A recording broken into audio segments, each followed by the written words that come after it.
एका गावात सूर्य आणि पणती नावाचे दोन मित्र राहायचे. सूर्य संपूर्ण जगाला प्रकाश देत असे, पण पणती लहान असूनही खूप तेजस्वी होती. एके दिवशी सूर्य पश्चिमेला मावळत असताना तो चिंतेत पडला.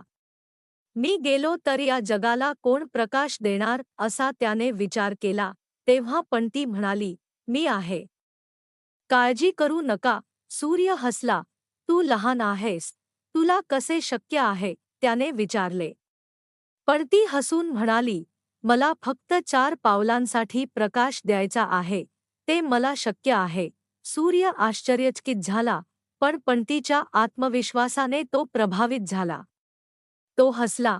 ठीक आहे, तू प्रयत्न कर, असे म्हणाला. रात्र झाली. पणतीने आपल्या छोट्या प्रकाशाने आजूबाजूचा परिसर उजळला.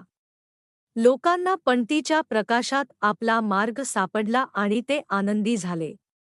दुसऱ्या दिवशी सकाळी सूर्य परत आला, तेव्हा पणतीने आपले काम चांगले केल्याचे पाहून तो आनंदी झाला.